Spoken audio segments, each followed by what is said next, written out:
I see the born of no return. Sister, hey now, can't you see we're rushing for the end? I see the point of no return. Now see the point of no return. It's just ahead. Well, good evening. Once again, it's Monday. It's interesting how Monday seems to come around every week. And you know, for a lot of people, Monday is not a great day of the week, because you know, you had a nice weekend, you know, and now you gotta drag yourself out of bed, hit the road, and fight traffic, and sit in a cubicle and move papers from one pile to another for about 8 hours. Maybe you get a break, maybe not. What a way to start the week. No wonder Mondays have such a bad reputation. You know, it's Monday again. Oh, how much longer before the weekend? But yeah, it's June 16th, 2014. You're listening to Wide Awake News on the Rehearsed Radio Network. My name is Gary Hendershot, and for the next hour or so, I'm going to be barking at the moon. Now, you know, this past weekend was Father's Day. I hope all the dads out there were treated kindly on the one day of the year when anybody seems to have respect for old Dad. You know, usually Dad, you know, he's that walking, talking checkbook, you know, just pay the bill, Dad. Just pay the bill. You know. But, yeah, it was Father's Day this past weekend. And my congratulations to all the dads. You made it for another year. Now, as usual, you know, a lot's happened in the last week. You know, some of the hot items in the news that I would really much prefer to be talking about, you know, things like the scandals at the IRS and Lois Lerner and lost emails, and you know, I wonder if that'd work for me. I wonder if, you know, if the IRS came to audit me, if I said, "Oh, gee, I lost all my records in a computer failure," I wonder if that'd get me off. What do you think? How far do you think I'd get with that one? Huh? And of course, you know, there is the NSA over there. You know, they supposedly got copies of everything. You know, why don't they just have the NSA restore Lois Lerner's email? Hey, no problem, right? I mean, they spent billions of our bucks to build that big facility. Surely they got Lois Lerner's emails. You bet they got yours, or at least they'd like you to believe they do. I'd love to be talking about that, because, you know, that's interesting news that's close to home. I'd love to be talking about Benghazi. I mean, that's another issue that has yet to be resolved. Still hanging out there, you know. But, you know, if Hillary's really going to run for president this next time around, we don't want too much talk of that there Benghazi. Because, you know, what does it matter now? I mean, that was last week's news, right? You know, that's over and done with. You know, we here in Virginia had an heir apparent, a fellow by the name of Cantor, got surprise ejected in the Republican primaries here in Virginia. You know, every once in a while, voters in Virginia do something right. You know, not very often. I mean, they did send that idiot car dealer we got back. You know, he got, you know, 96% of the electorate or whatever. But Cantor, you know, the apologist for Israel, who apparently was all in favor of unlimited immigration and a lot of other things that a lot of Americans would find onerous. He failed in his bid for re-election. He was a big shot. He was supposedly Boner's heir apparent. There's lots of stuff that I'd really kind of wanted to talk about tonight. Stuff that has been festering for months and months and months with no resolution. But unfortunately, I, like everybody else, am distracted by a new contender in the news. Well, maybe not so new. Remember a long time ago, back when we had, Bush the Lesser in office. Remember him standing on an aircraft carrier, talking to the troops, saying, "Yeah, buddy, mission accomplished. Iraq has been conquered." Well, fast forward about 11 years, and you got to kind of ask yourself, gee, are we missing Saddam Hussein yet? Any way we can dig that guy back up, reanimate him, and have him, settle those folks down over there? If it wasn't so sad, it would indeed be, laughable. You think about it, here we're supposed to bring peace and prosperity and democracy and flush toilets to Iraq. And what have we done? What did we get after basically blowing Iraq back into the Stone Age, killing what some people say might have been as many as 2 million people in Iraq? What have we got to show for it? We were promised all kinds of great things. We were promised how, oh yeah, don't worry, Americans, this war in Iraq, it's not going to cost you a dime. We're going to pay for it with Iraqi oil revenues. Yeah. That's what Donald Rumsfeld told us. And they're going to be throwing flowers at our feet for coming in there and freeing them from this horrible Saddam Hussein. Remember that stuff? Or how quickly we forget. We involve ourselves in nation building. Most of us out here in the hinterlands with the best of intentions, because we hear what our government is telling us, and most people believe it. They actually buy in. Government tells them, this war isn't going to cost us anything. It's going to be paid for with oil revenue. And the Iraqis are going to be so happy to see us. They're going to be throwing flowers at our feet. And everything's going to be just wonderful. And we believe it. We believe it. We buy in. Hook, line, and sinker. And when all's said and done, anything that the United States might have accomplished in Iraq now appears to be at risk. Well, what about Afghanistan? Have we really accomplished anything in Afghanistan?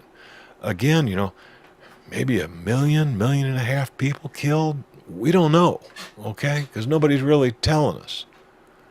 We know that, a few thousand Americans lost their lives, but we have no idea how many Afghans are dead.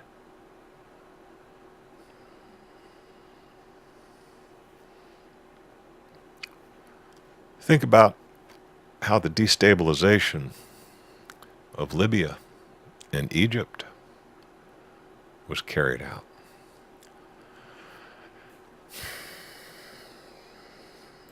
Has any of that really stabilized the world? Has it made you feel safer? Is the world at large a safer place because of U.S. intervention in other people's business? Well, now it looks like we got us a new boogeyman.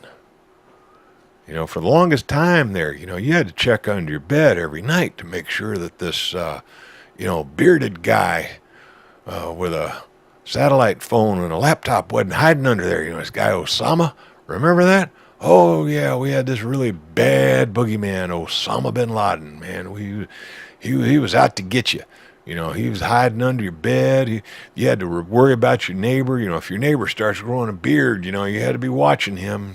You know, see something, say something. Well, then, you know, Osama's dead.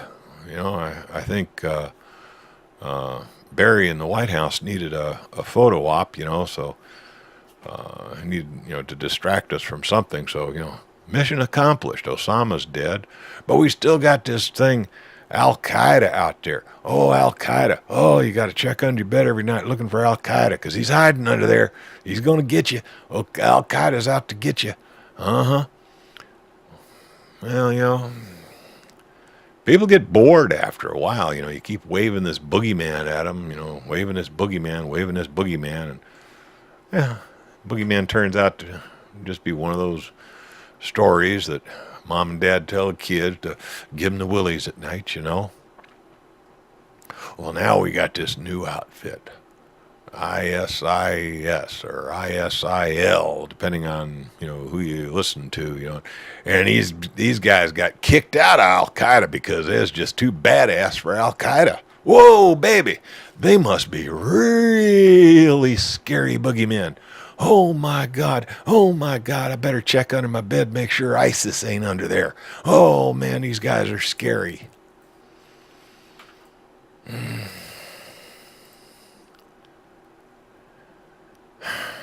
I apologize to the listeners on rents. They aren't getting the sight gag, you know, that the folks watching this live from smartscarecrow.com/live, you know, I do these live broadcasts with a live video feed, and right now, over my shoulder, I have a very amusing graphic that quite literally says, hype.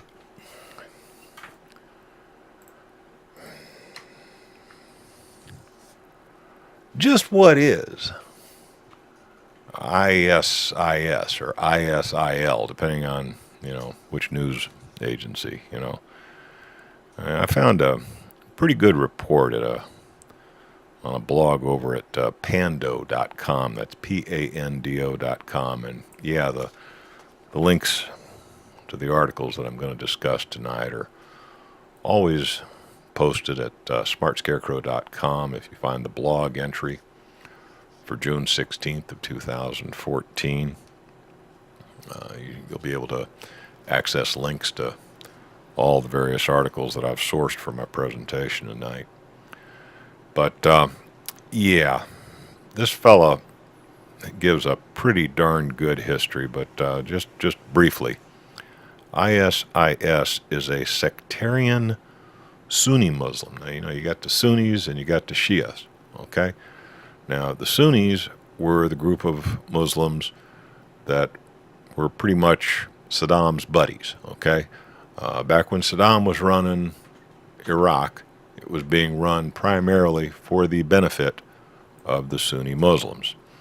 And this ISIS outfit, ISIS, is a sectarian Sunni militia. They're sectarian, you know, they're not, you know, so much rah-rah, Muhammad rah-rah, you know, Islamic State, although, you know, they do have a pretty rough interpretation of Sharia law, and they would like to see a Muslim caliphate put in place. You know, that's their dream.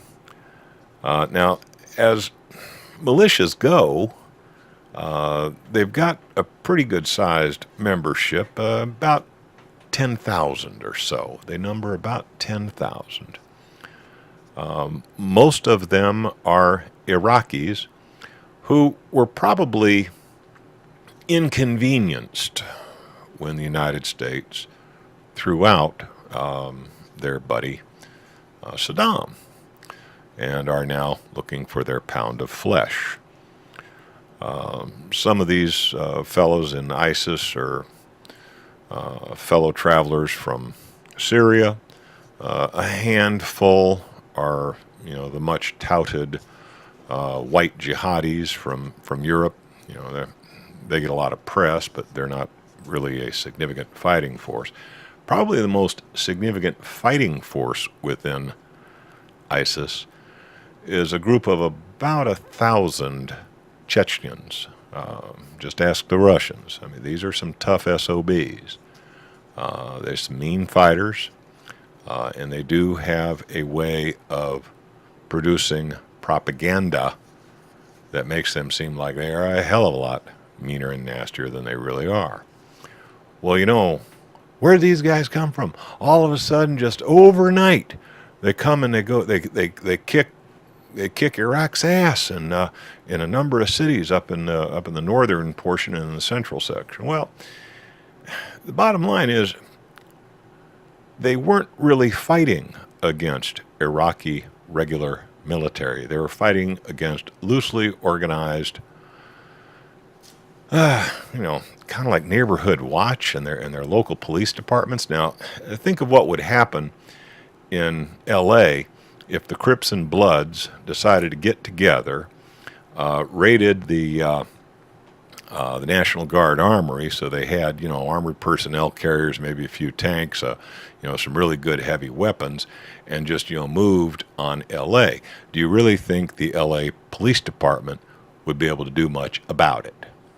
Okay, well, that's basically where this ISIS outfit came in and how they managed to move so quickly through the areas that they did. The areas that they supposedly conquered were poorly defended, and frankly, there was a vacuum within that area that this ISIS outfit was able to fill very quickly. So, are these really badass fighters that are going to conquer all? No. Once they face off against the real Iraq military, if they were to try to conquer, say, Baghdad or some of the Shia areas of southern Iraq, ain't no way. There's no way that, because regardless of how bad these guys are, there's only about 10,000 of them, and that is not a significant fighting force if they actually come up against the real Iraq military. The other thing you have to remember is that these are the same boys that we were paying and arming to mess with Assad over in Syria. You know where they got some of their really cool gear? Can you say Benghazi? Do you know who's financing them? You know where their money is coming from? Can you say Saudi Arabia?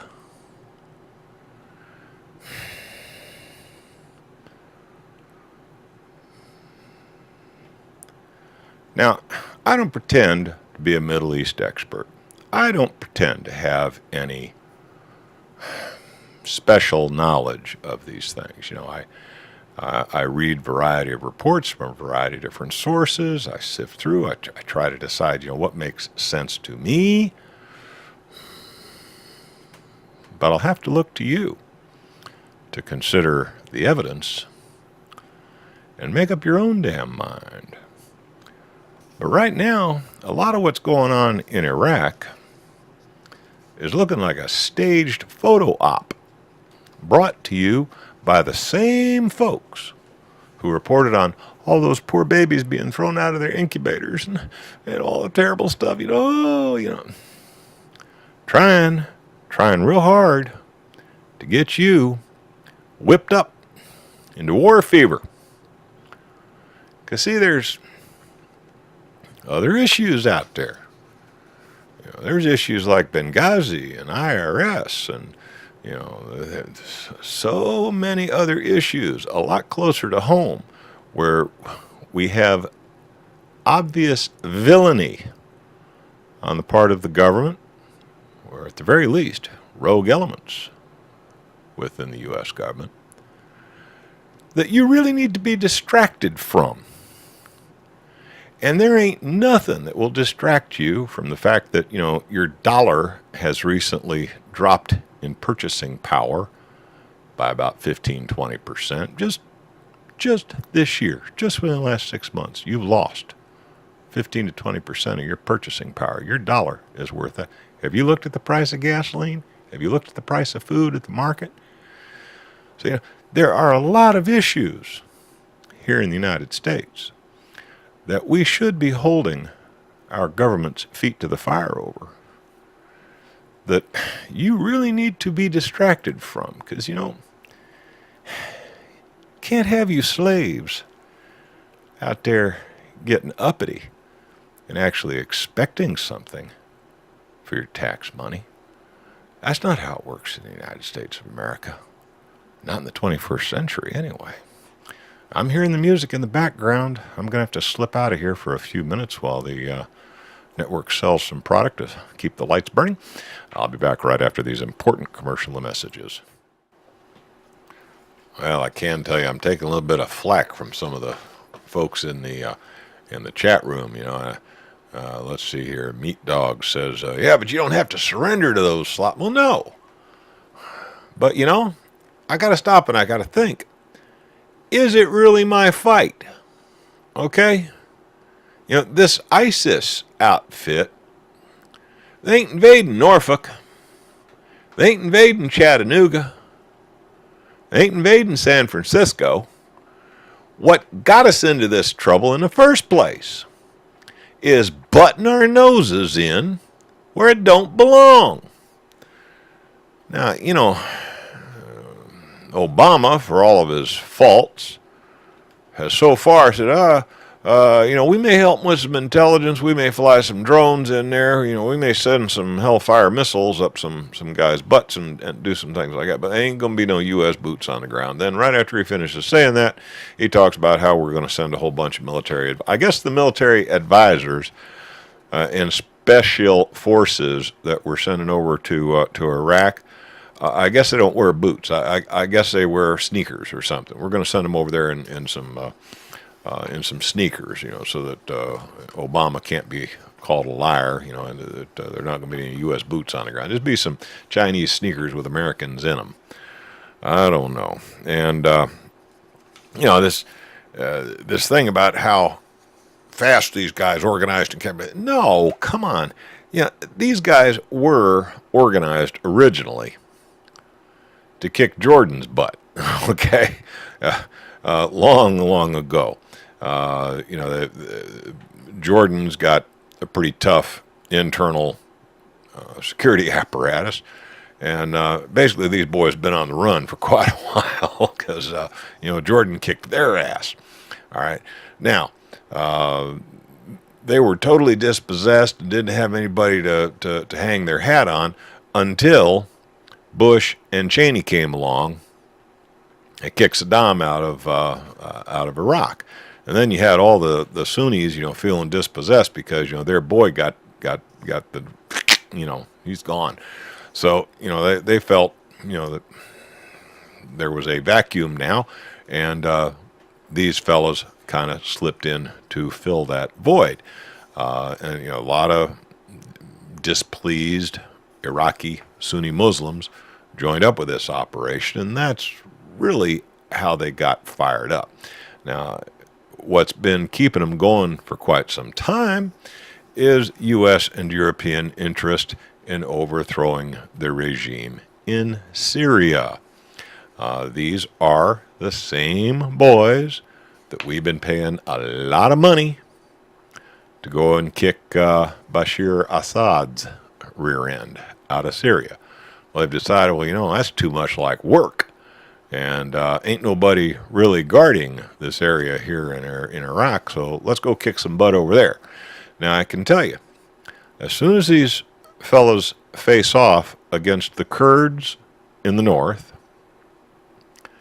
and the organized Iraqi military composed of Sunnis, Shias, and Christians in the south, they're in for a serious fight. Chances are they won't touch that with a 10-foot pole because, these boys are cowards. They will not go up against a real fighting force. They found a weak area where they could run in, cause a whole lot of trouble, get some press. Now they're, the big boogeyman of the week, and I guarantee you they will be pulling out of there post haste as soon as the Iraqi military gets themselves organized and faces off against them. There's been reports that the U.S. Embassy in Iraq. Now, normally you think of an embassy, you think of, a little building, with a fence around it, and the Embassy of the United States painted on the front. Well, this place is like a university campus. This thing is huge. And this embassy that the United States built in Iraq was always intended to be the central hub for intelligence gathering in the Middle East for the United States. I mean, this is a major installation. Reports have come out that, folks are being evacuated from the embassy in Iraq. Maybe not. They might be getting, key personnel out of there, relocating them to safer areas, but I suspect, if anything, the contingent of Marines that are guarding that facility has probably been reinforced substantially, because that is a major intelligence hub for the United States. We would have to assume that that is within the U.S. national interest. That's the way it'll be put in the paper. It's in the U.S. national interest to maintain that particular facility. And other interesting things come about. We've been talking trash about Iran for so long. Yeah, let's go kick the Iranians' butt. Yeah, because they're threatening our good buddy Israel, and Israel says that they're going to have a bomb next week. So we better go kick Iran's. Well, all of a sudden, the enemy of my enemy is my best buddy, and it looks like we may actually be cozying up a little bit with Iran, because Iran is in a position to help the Iraqis put these ISIS fellas back in their box. Now, if these ISIS boys had just stayed on the game plan, if they had just, kept making trouble for Assad over in Syria like they were paid to do, everything would be hunky-dunky-dory. But now they've gone and stepped over the line. They took our money under false pretenses. They took our weapons and turned right around and pointed them at us. Now ISIS is the biggest boogeyman on the block. You best check under your bed for ISIS tonight, because ISIS is out to get you. Yeah. Oh, boy. Hey, look, when the stuff is... when it's so deep, you got to put on hip waders. If you don't laugh at some of this stuff, you'd cry. So get in the habit of, laugh at them. It drives them crazy. Dance, sing, and laugh at them. It drives the powers that be crazy when they hit you with all this bad news, and you laugh and dance and sing anyway. Another little bit in the news. This shows you how serious they're taking this Iraq thing. With the Islamic State of Iraq and Syria advancing rapidly through Iraq and posting images of their brutal mass executions, plans have begun to evacuate.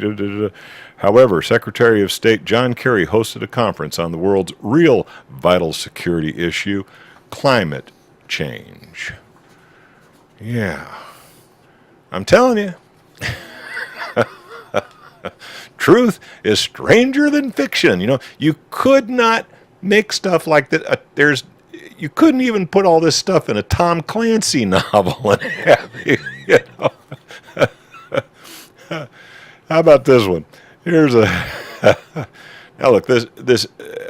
I shouldn't be making fun of this situation that's going on in over in Ukraine, because it's not funny. People are dying, okay?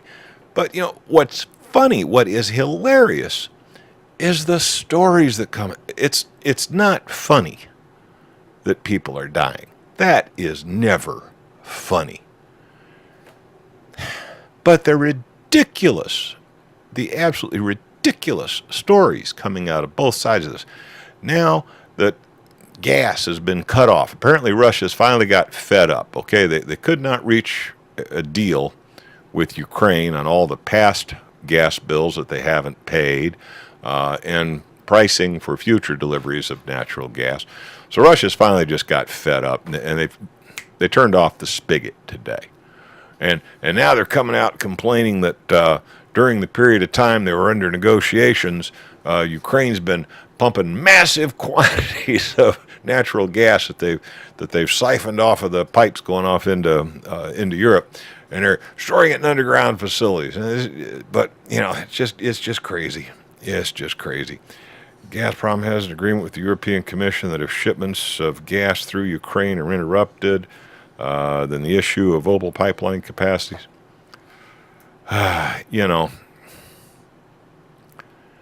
Sometimes fact is funnier than fiction. Meanwhile, a couple thousand more people died in what really should be referred to as a civil war in Ukraine just this past week. So yeah, while they're fussing over the price of natural gas, people are dying. I'm hearing the music again. I got to slip out of here for a few minutes. Be back right after these important commercial announcements. Alrighty, we are back now from that blatant commercial interruption of the evening's events, and I'm sorry I stepped on the music a little bit. I got to get one little comedy piece out here before I introduce my guest for this final segment. It's been a while since I had anything really good to rant about concerning the TSA. The Toilet Security Agency, or whatever the heck they are. They're those guys who, insist on grabbing your junk when you go through the security line at the airport. Well, remember that little guy who played Mini-Me in the Austin Powers movies? Yeah, he's now got a TSA story to tell. He tweeted about it and said, I think they were checking to see if I'd properly wiped that morning. So, they're not just picking on you. They'll go after anybody. And, there's another interesting one in the news. These days, to be taken seriously, you got to have a position on social media. You got to have Facebook and you got to have Twitter. So if you're a politician and you're trying to get elected, how many people like you on Facebook and how many people you got following you on Twitter, that's big stuff. Well, it's come out that according to Politico, heavy hitters with Twitter handles attracting the highest ratings of fake followers include the president's political account, Barack Obama, at 46%. That means 46% of the people who are following Barack Obama on Twitter are phony balonies. They don't exist. Okay, so this is how our politicians increase their prestige through social media. They quite literally buy position within social media. Like I tell you, truth. Make up your own damn truth. mind. Yeah, truth is funnier than fiction. Needless to say, in the background, I have arranged for Charlie McGrath to spend the last few minutes with me. How you doing tonight, Charlie? I'm doing good. I go in for an operation at 7 a.m. on my neck, C6 and C7. So I'm gonna let you know. We will not, and everybody else know, if you're looking for On Point tomorrow, we won't be recording it tomorrow night because of my procedure. Oh, that doesn't sound like it's a whole lot of fun. What are they going to do? Going to infuse a couple vertebrae or put in a pin or something? No, they call it an operation, but I'm making a bigger deal out of it than it is. It's really an epidural. They put you out, kind of. They give you a mild sedative. I'm still awake for it. I've had it done before. Yeah. Then they lay you on an X-ray table so they can get live, real-time X-ray, and they stick a syringe. You're laying on your back, and they stick a syringe through the front of your neck and then back to your spine, and then fill that space where you have this compressed disc. They fill it with with some kind of fluid, some kind of juice, spine juice, and then it alleviates.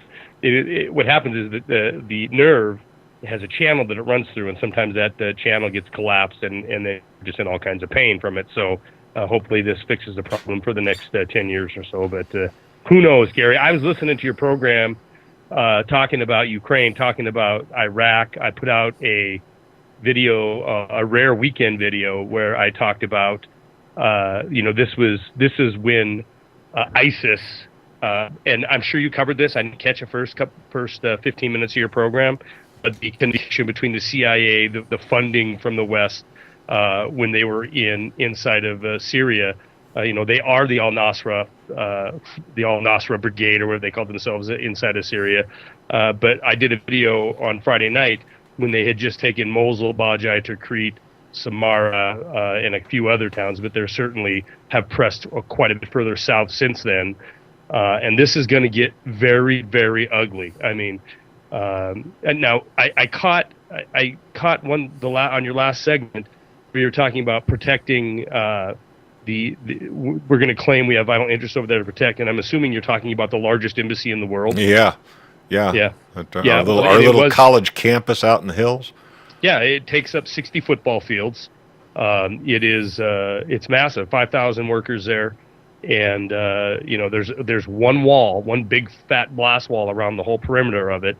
And if I was there, or if I had family members there, I mean, there's nothing I could think of other than Benghazi. There's nothing that would be on my mind above getting the hell out of there, or getting my loved ones the hell out of there, because all the pundits are coming out saying that this can be stopped, and we're going to invoke Iran, and they're going to be our buddies now. And guess what? These guys are moving at 10, 15 miles a day. They're 40 miles away from Baghdad. And apparently they got some pretty good gear. It looks like they wound up with a lot of that gear that came out of Libya. Absolutely. They got, well, not only the gear that came out of Libya, right, but they've got all kinds of American gear. Yeah. We left billions and billions of dollars worth of military equipment there for our new puppet government in Iraq, and they're getting it all. They got $450 million when they knocked over the bank into Crete. So this is going to get ridiculously ugly. They did announce tonight, I don't know if you heard it before the program began, but the president said he's sending 275 more Marines to back up the 150 soldiers that are in that embassy. But it's such a dangerous situation over there right now. This just cannot end well. And honestly, the only thing that we can do, in my opinion, is get the hell out of there. Walk away. That would be the sane and rational thing to do. But when was the last time you saw the U.S. government do anything sane and rational?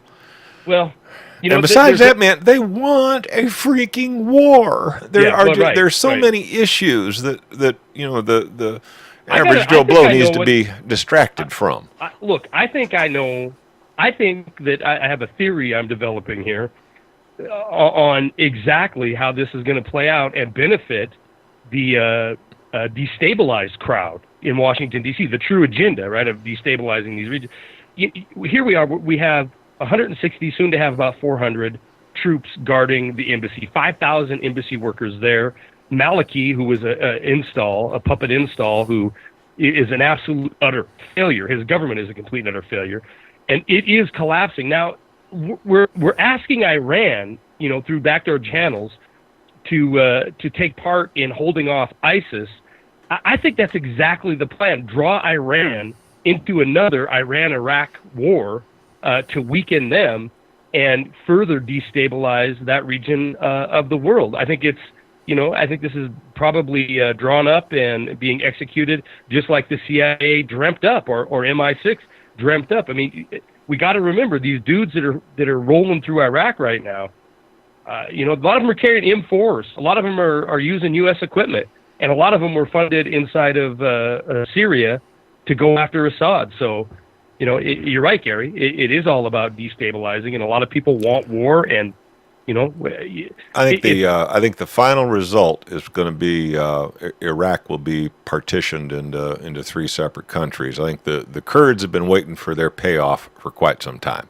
Yeah. I think there's going to be Kurdistan in the north, I think there will be a Sunni region in the central portion of Iraq, and I think that the Baghdad and the southern area will remain in the hands of the Shiites. I think that's been supposed all along, that the end result of U.S. involvement in Iraq was going to be a repartitioning of that country. I mean, people in the audience here, I think, are probably bright enough to realize that there is nothing sacred about the current borders of Iraq. Most of the Middle East, the borders were all redrawn by British Petroleum after World War I. And none of these inhabitants of that region are particularly happy with the way those borders were drawn, because they were drawn in such a way to keep folks of like mind separated so that they could not join together as an effective force. And I think what we're probably going to see here is we're going to see those lines redrawn yet again to try and keep those folks separated so that they will not once again become a threat to the interests of the bankers of the world. No doubt about it. Doesn't it blow your mind, though? I mean, if now you referenced our audience who was awake, and you and I both, we look at the news of what they're presenting to us, and then what we really think is going on automatically pops into our mind, and we comment on it. But if you are just average Jane and Joe American, right, and you're watching what's going on, and how can somebody, let's call them... Oh, they're going to be looking under the bed tonight, making sure that ICE is sitting hiding out under there. But doesn't it just register with the I don't want to say sheeple, but with the average person in the country that we've spent over a decade, right, since 2003, $1 trillion. And $1 trillion, yeah, that's a conservative estimate. Some estimates are over $2 trillion. And we killed a couple million people. 4,489 dead U.S.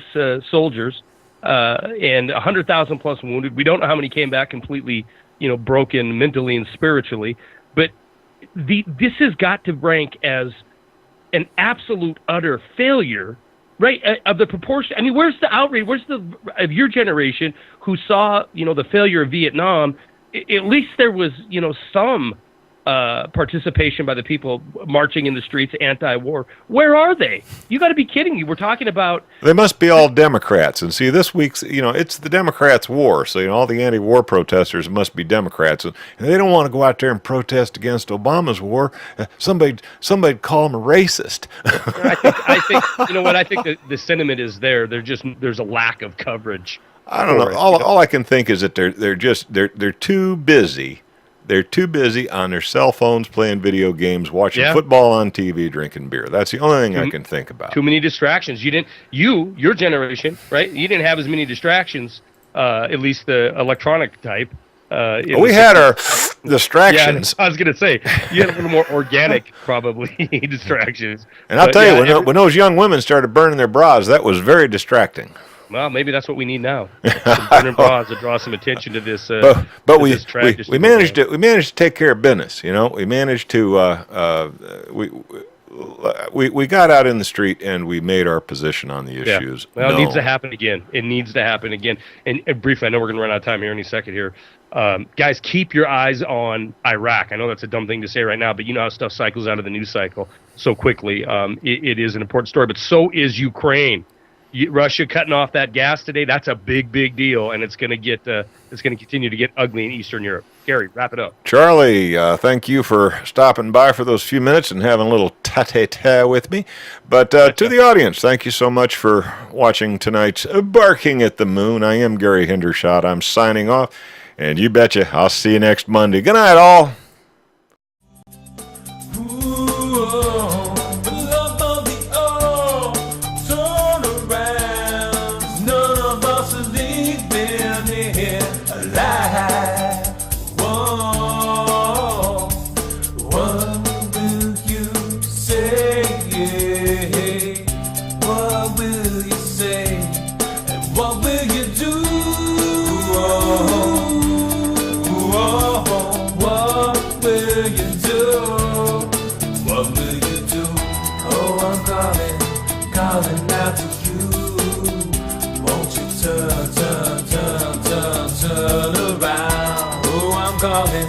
Calling out to you. Won't you turn return, won't you turn around? Oh, the point of no return is just ahead now, head now. Can't you see? Oh, the point of no return is just ahead, just ahead. Can't you see it's just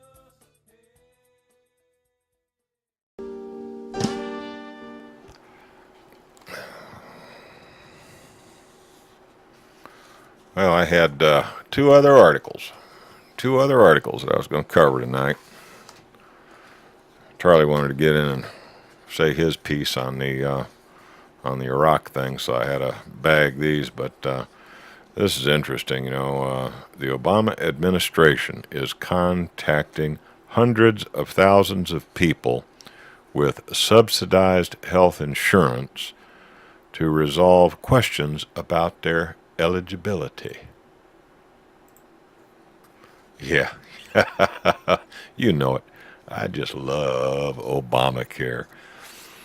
Federal subsidies for the purchase of private insurance are a cornerstone of the affordable. Yeah, they charge everybody else too much, so they can give these folks subsidies. More than 8 out of 10 people who were selected for health care plans through the exchange from October were eligible for subsidies. Bottom line is, 8 out of 10 who have actually signed up for Obamacare are claiming eligibility for some sort of subsidy or another. There ain't enough full-priced folks to cover the deficit. So you out there, get on out there and sign up for some Obamacare. And please make sure you're a full-price guy, because we need you bad. We got 8 out of 10 of the ones we got signed up so far, we got to pay a subsidy from. We need you to come in and pay a little bit too much to make up for what they're not going to be paying. Gotta love it. Gotta love it. And here's the other one. This immigration thing just will not quit. Now they're firing. They are threatening firing of border guards who talk to reporters about how many illegals are coming across right now. And most recently, they have threatened them with criminal prosecution if they tell you just how many illegals are invading us from the south. The Department of Homeland Security seems to have lowballed its estimates in the number of unaccompanied alien children it's publicly claiming will arrive in the U.S. during fiscal year. DHS claimed its new budget proposal that current trends lead it to estimate 60,000. A closer look at DHS's own numbers, however, show that as of May, a total of 47,000. So not even halfway through the year, and we've already got 50,000 of the 60,000 they think are going to arrive all year long. What do you think? You think they might be lying to you? You know, they're actually advertising on television down south of the border. If you're in Guatemala or Nicaragua or some of those countries down south, they're actually putting advertisements. Now, I don't know that it's the U.S. government doing this, but it wouldn't surprise me. They're putting advertisements on the televisions. Send your kids north. Those crazy gringos passed the DREAM Act, Send your kids north. They'll get a better life up there, They'll get food and jobs and everything they need. Just send them on north. Send them on north. Send all your kids up north. Yeah. This article says, they just keep coming. The rehearsed answers illegal immigrants are using at the borders to gain entry into the United States. Yeah, this article goes on and on and on about how the ones that get stopped by border control, they've got a set script that they're all set up to play. So, why are you here? Oh, we're fleeing gang violence. They've got their stock standard answers to all these things. And then, of course, the guy's got gang tattoos all over him. He's got about a 3-day beard. He's got a scar on his side. And his name is Lefty for good reason. But, he fears gang violence. Oh. Yeah. MS-13. They know even if they get stopped and detained, it's only going to be a matter of time before they are freed. And chances are they'll be freed with, food stamps, a welfare card, and, and a referral to social services. So yeah, and they'll get the health care that you can't afford. So yeah, send all your kids up here to the United States. Frankly, we're going to need them soon for the Department of Homeland Security internal military force, which will be required to keep the crazy white people and black people whose families have lived here for a couple of 100 years from physically ejecting them.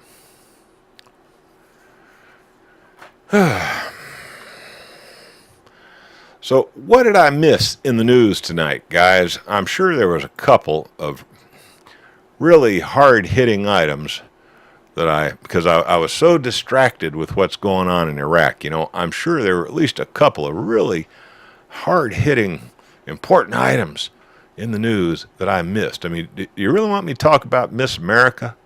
For crying out loud, leave the woman alone. She's entitled to her opinion. Her opinion's no more important than yours. So she says, American women ought to be able to defend themselves. Well, I was taking my wife to the gun range many, many years ago, so I'm down with that. The Bitcoin debacle. Fill me in. What is the Bitcoin debacle?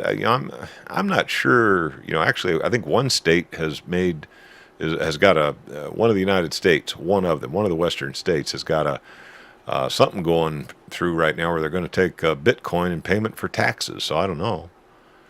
One pool got control of 51% of Bitcoin. I'm not so sure I would be worried about that. I'm not happy. I would like to have Bitcoin be a little bit more democratic than that. But with 51%, they can totally control the market. Yeah. Well, this is one of the Bitcoin banks, right? It's not really their Bitcoins.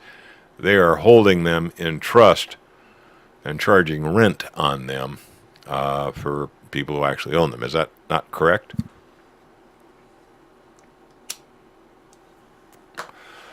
As far as Bitcoin goes, I've never been a big proponent of Bitcoin anyway. It's just one more fiat currency as far as I'm concerned. Bitcoin does not impress me.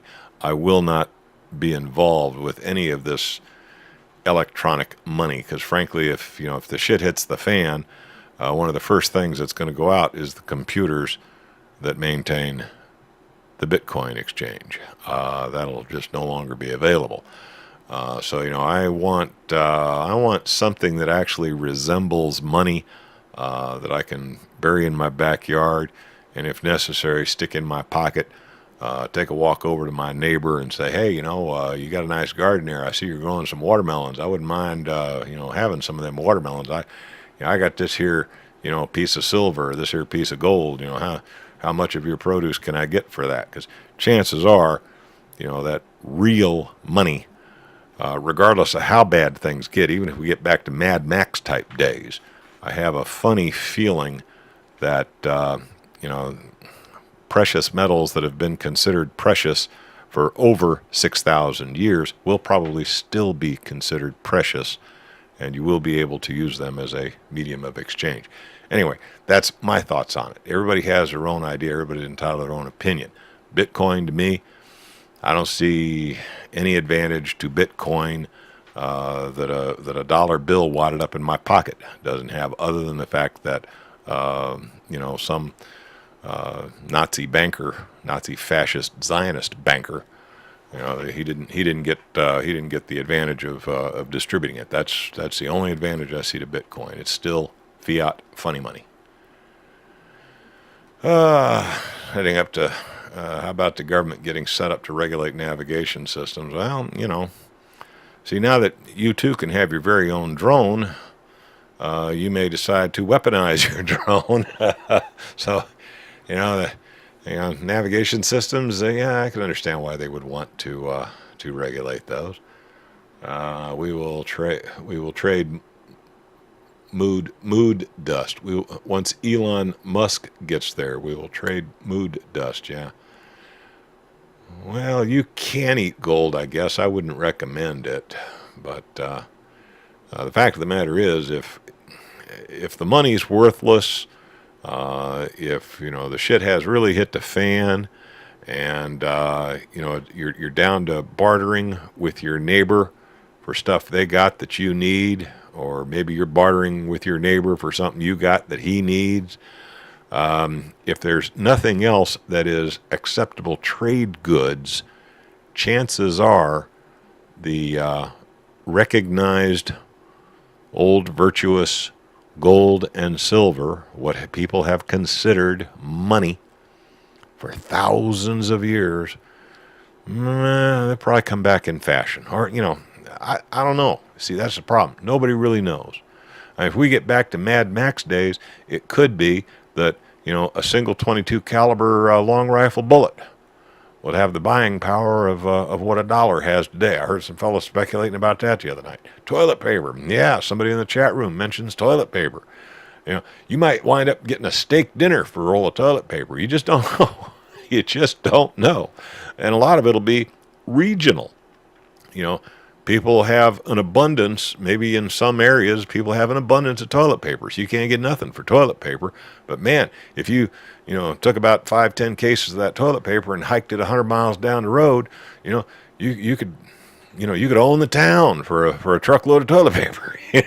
That's the problem. When distribution systems break down, you're going to have shortages of certain commodities in certain areas. Some areas are going to have a bounty of something, where just down the road, where they don't make any of that, but they make something else, they're going to have a tremendous supply of widget X, when what they really need is some widget Y that's available but there ain't no trucker evening out the stuff, making sure that widget A's get over to where they got widget B's, and widget B's get over to where they need them and they got widget A's. You know what I mean? Our system right now depends on rapid distribution using low-cost petroleum products. As long as there are low-cost petroleum products to fuel the movement of goods, our system works. But as soon as the trucks aren't delivering the merchandise anymore, there's going to be a bad case of constipation. And all the goods are going to get backed up wherever they are being made, and they just will not get to where folks need them. Tell that to NASA. Gold is worthless. Well, I tell you what, seeing as how you think gold is worthless, if you got any laying around that you want to get rid of, you just let me know. Because I am a buyer. Any gold that I can get my hands on at spot price, I am a buyer for right now. Matter of fact, if it's nicely minted stuff like Krugerrands or Maple Leafs or Eagles, I will be a buyer at spot plus 10%. Let's see. Well, there's some good arguments here. Things like soap.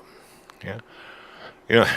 I cannot really tell you how to prepare for a shit hits the fan situation. I can tell you what I've done, but what I've done may not be appropriate for you. I do have my storable foods. I've got enough food stored here that I could get by quite well. I'm not going to be eating great, but I could eat for about 6 months. Now, some say that's not enough. Some says you got to be ready to go for 5 years. Well, I don't know. I don't have room to stash 5 years worth of food. I have room to stash 6 months worth. And I'll tell you what, I'm going to get real sick of those freeze-dried meals real fast. But at least I won't starve. I suspect after about 6 weeks or so, I'll be out competing with the rest of my neighbors trying to invite Bambi home for dinner. If there's any Bambis still running around out there. I do keep a supply of toilet paper and soap and that type of stuff. I do have water filtration systems. I've got that.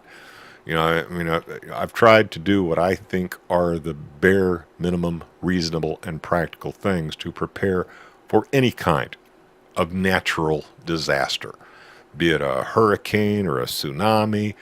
The power is out, everything's, no trucks are running, the situation is bad. push comes to shove, I could get by for 6 months. I know a lot of people out there couldn't get by for 6 days. Okay? So I have to compliment myself in that I am better prepared than most. But am I prepared for any possible contingency? Not just no, hell no. And I'll tell you what, we have tested our system because we have had a few power outages.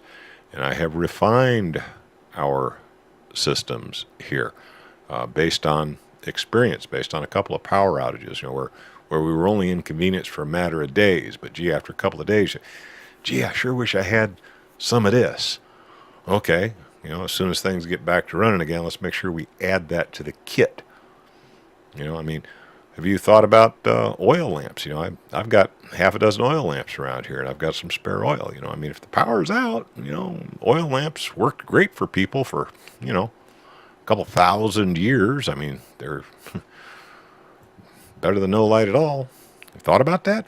How many oil lights do you have? Do you have plenty of oil? I do. Well, I'll tell you what, guys, I've still got to edit this thing and get it posted up to YouTube. So I'm thinking I should probably bow out of here. But if there's any more important items that somebody wants to, some important issue, some really killer item that I missed in my news presentation for this week, anything before I shut her down for the evening? Tea candles for the win. Well, if it works for you.